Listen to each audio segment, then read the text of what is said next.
Proclamação do Evangelho de Jesus Cristo segundo João. Naquele tempo, disse Jesus aos discípulos: Se me amais, guardareis os meus mandamentos, e eu rogarei ao Pai, e ele vos dará um outro defensor, para que permaneça sempre convosco, o Espírito da verdade, que o mundo não é capaz de receber, não porque vê nem o conhece. Vós os conheceis, porque ele permanece junto de vós e está dentro de vós. Não vos deixeis órfãos, eu virei a vós.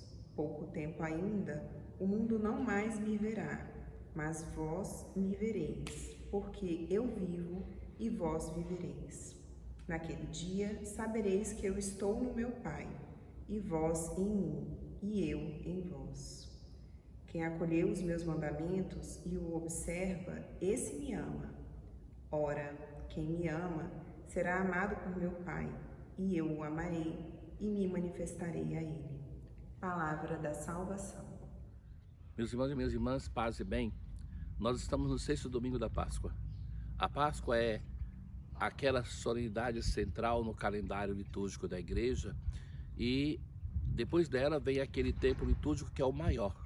Tem uma preparação que também é longa, por exemplo, em relação ao Natal, a Quaresma é maior do que o Advento, mas também o tempo de Páscoa, que é aquele mais longo do calendário da igreja, ele é muito maior do que o tempo de Natal.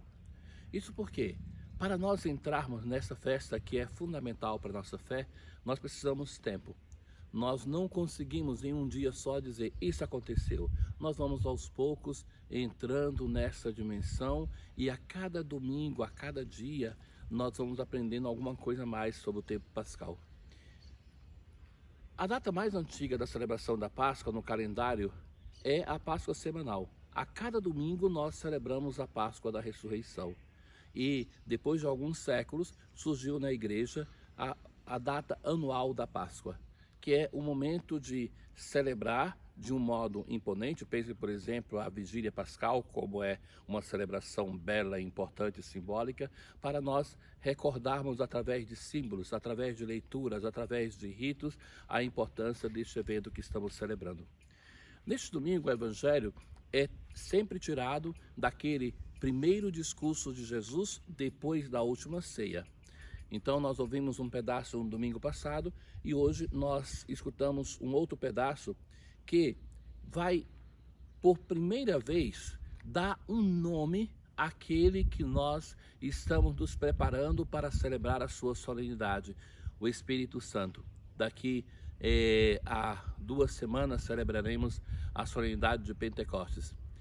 E Jesus, no discurso de despedida, já no ambiente de tristeza, que os apóstolos sabem que se aproxima o momento de ele partir. E, naturalmente, pensemos qual era o sentimento da comunidade apostólica. Aquele sentimento de tristeza. Vão ficar sem o seu mestre. Jesus já tinha falado claramente da sua morte. E então, esse sentimento de que o mestre que nos acompanhou, que nos formou, que estava perto de nós, que nos anunciava com palavras, com símbolos, com gestos, ele está para nos deixar. Então Jesus vai prometer hoje no Evangelho assim: se me amais, guardareis os meus mandamentos, e eu rogarei ao Pai, e ele vos dará um outro defensor, que permaneça sempre convosco. A palavra aqui não é muito precisa na tradução. Nós conhecemos a expressão também, dará um outro paráclito. Na primeira carta de São João, Jesus é chamado de paráclito, que está junto do Pai. Então, o outro paráclito que ele está falando é o Espírito Santo. Ele é um paráclito e o outro é o Espírito Santo. Mas o que quer dizer paráclito? Traduzido como defensor, às vezes advogado, não exprime muito bem a ideia daquilo que é a função do Espírito e também de Jesus em relação a nós. Sabem que nos tribunais da antiguidade não tinham a função de advogado. Cada um se defendia sozinho. Então uma pessoa era acusada e ia no tribunal diante do juiz. Se tinha habilidade para se defender, poderia até ter cometido um delito, mas conseguia se safar bem. Mas se não tinha, poderia até não ter cometido um delito, mas não tinha capacidade de se defender e era condenado. Então, quem era o Paráclito? O Paráclito era alguém da Assembleia que tinha uma estatura moral, que era uma pessoa respeitada, que quando o inocente estava para ser condenado, ele simplesmente se levantava e se colocava do lado, em pé, daquela pessoa que estava sendo julgada. Então a palavra Paráclito quer dizer aquele que se coloca do lado. E só fazendo isso, sem dizer uma palavra, ele estava demonstrando que acreditava na inocência daquele que estava sendo julgado. Então, o que na primeira carta de São João, quando chama Jesus de Paráclito, o que quer dizer isso? Quer dizer que Jesus é aquele que está junto do Pai, não para nos defender da ira do Pai contra a humanidade, mas é aquele que nos defende do pecado. É aquele que nos ajuda no nosso caminho para que nós cheguemos ao Pai. Porque o próprio Pai é um defensor nosso. Não é que o Filho está diante dele a defender a nós, a humanidade, do Pai. Mas quando Jesus chama o Espírito assim, é porque Jesus sabe que está voltando para o Pai através da morte, ressurreição, ascensão. E no tempo da igreja, o Senhor continua presente, o Senhor ressuscitado, quando 2 ou mais se reúnem no seu nome. É o Senhor que está presente. Mas para que essa presença seja aceita pela comunidade eclesial, nós precisamos da ação do Espírito Santo. É o Espírito Santo santificador que nos dá a capacidade, a possibilidade de ver, de aceitar, de crescer com a presença do ressuscitado. Mas não somente isso. Esses textos nos ajudam a nos prepararmos para a solenidade de Pentecostes. E o Espírito Santo é chamado hoje no Evangelho também de Espírito da Verdade. O que é a verdade da qual esse Espírito é o seu Espírito, o Espírito da Verdade?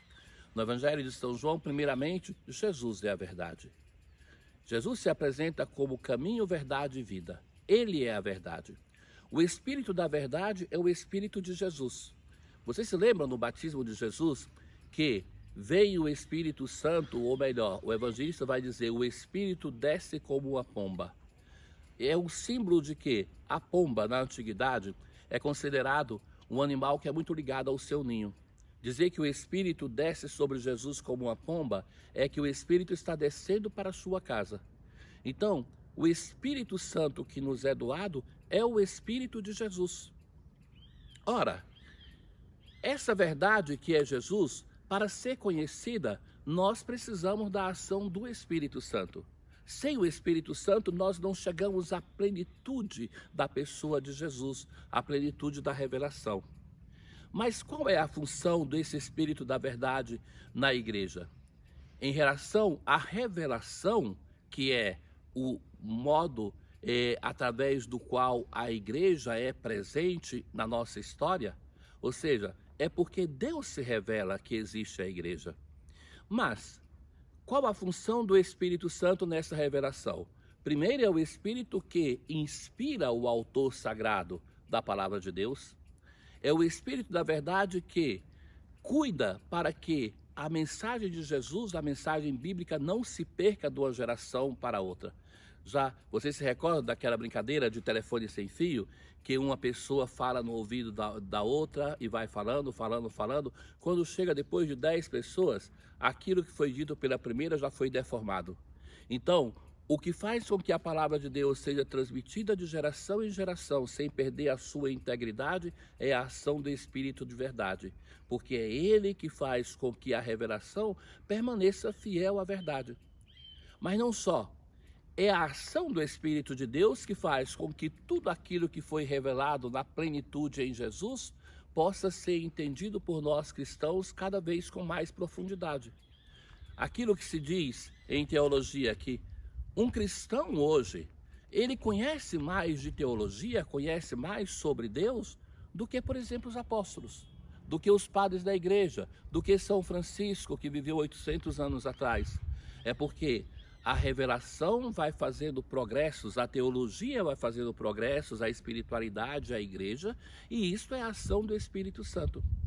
Então, o Espírito de verdade é o Espírito de Jesus que faz com que nós sejamos fiéis à verdade revelada do passado para transmitir para a geração futura, mas também é o Espírito que permite com que nós, comunidade eclesial, possamos crescer sempre mais na experiência do conhecimento do nosso Deus. É esse Espírito que nós, na liturgia, iremos suplicar para que o Senhor renove a face da terra através da sua ação. O Espírito que nós recebemos na sua força, na sua plenitude, nos sacramentos da iniciação, e é o Espírito que nós renovamos o nosso pedido para que nós possamos abrir o nosso coração, para que Ele possa agir em cada um de nós e na sua igreja para iluminar a face da terra. Tenham todos um bom domingo, uma boa semana. O Senhor esteja convosco, Ele está no meio de nós. Abençoe-vos o Deus Todo-Poderoso, o Pai, o Filho e o Espírito Santo. Paz.